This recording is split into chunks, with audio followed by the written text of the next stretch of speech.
Bonjour à tous, il est 10 h, le moment privilégié du flash d'information sur RTIA. Sur initiative de la Haute Autorité de la Communication Audiovisuelle de Côte d'Ivoire, les régulateurs ont décidé d'unir leurs forces pour renforcer le dialogue. Un dialogue avec les grandes plateformes en ligne sur le continent africain et dans l'espace francophone. Il s'agit en toile de fond de lutter contre la désinformation, la modération des contenus et l'amélioration de la cybersécurité. Cette réunion conjointe du réseau francophone des régulateurs des médias et du réseau des instances africaines de régulation de la communication est la première du genre qui se tient en Côte d'Ivoire.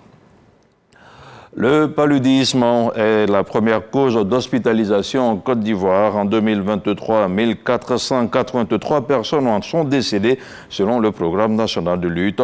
Un chiffre en baisse de 50% sur la période 2017-2023. La politique de lutte contre cette infection est axée sur la prévention avec la distribution de moustiquaires imprégnés d'insecticides et sur le curatif avec la prise en charge gratuite du traitement du paludisme. Des acquis importants qui ont permis de sauver des vies, notamment chez les femmes et les enfants de moins de 5 ans. La ministre de la Culture et de la Francophonie a reçu en audience l'ambassadeur français en charge de la coopération internationale dans le domaine du patrimoine. Françoise Remarque et Jean-Luc Martinez ont abordé ensemble la question de la restitution à la Côte d'Ivoire du tambour Djidji Ayokwe et de bien d'autres objets d'art. Les deux parties ont également convenu de renforcer leur coopération culturelle. Frédéric Oulaï. Confisqué en 1916 à la communauté hébraïque par la France, le retour du tambour Djidji Ayokwe se précise. La restitution de cet objet traditionnel et culturel ivoirien est au centre de la rencontre entre la ministre de la Culture et de la Francophonie et l'ambassadeur pour la coopération internationale dans le domaine du patrimoine de France. Françoise Remarque et Jean-Luc Martinez évoquent les conditions du retour du tambour. C'est un transfert de propriété et bien entendu le nouveau propriétaire, c'est-à-dire l'ancien propriétaire, votre pays sera entièrement donc libre de disposer de ce bien. Nous sommes très heureux que la Côte d'Ivoire ait demandé l'accompagnement de la France. Nous faisons le pari vraiment de la co-construction, à savoir que ce sont les chercheurs ivoiriens qui viennent travailler sur les collections françaises. C'est pas nous qui disons, c'est pas nous Français qui disons voilà on va restituer ou rendre ça à la Côte d'Ivoire.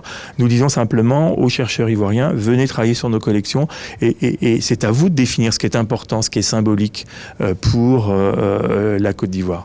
Surnommé tambour parleur, Djidji Ayokwe mesure 3 mètres de long et pèse 400 kg.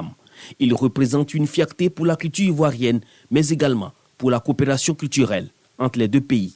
La Côte d'Ivoire va bénéficier d'une approche particulière qui permettra effectivement que le tambour revienne, mais pas que. Et c'est ce qu'il faut que l'on retienne, effectivement, que nous avons les biens qui sont dans certains musées, grâce au travail qui seront faits à travers une commission mixte, dans laquelle on retrouvera des experts ivoiriens, des experts français, permettront l'accélération du retour de nos biens dans nos musées. Nous sortons plutôt rassurés de la conviction que ce retour des biens, parce qu'il y a la même conviction de ce qu'ils représentent dans l'écriture que l'on est en train de faire sur nos relations. En plus du Djidji Ayokwe, d'autres objets du patrimoine culturel seront rapatriés en Côte d'Ivoire. Vous avez reconnu la voix de Godefroy Okambawa. Dans l'actualité hors de chez nous, au Burkina Faso, la justice ordonne une nouvelle fois la libération de Guy Hervé Kam après le tribunal administratif en mars dernier. C'est la cour administrative d'appel de Ouagadougou qui a confirmé hier mardi la demande de libération de Guy Hervé Kam. Mais l'avocat militant reste toujours enfermé. À Ouagadougou, plusieurs organisations de la société civile espèrent que cette fois-ci la décision sera appliquée par les autorités burkinabées.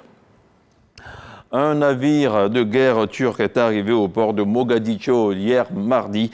C'est une étape, selon le média d'État SONA, l'agence de presse somalienne, dans l'accord de défense maritime signé en février dernier entre Mogadiscio et Ankara. Cette visite intervient aussi quelques semaines après que les deux pays ont signé un accord pétrolier autorisant la Turquie à faire de la prospection dans les eaux somalienne.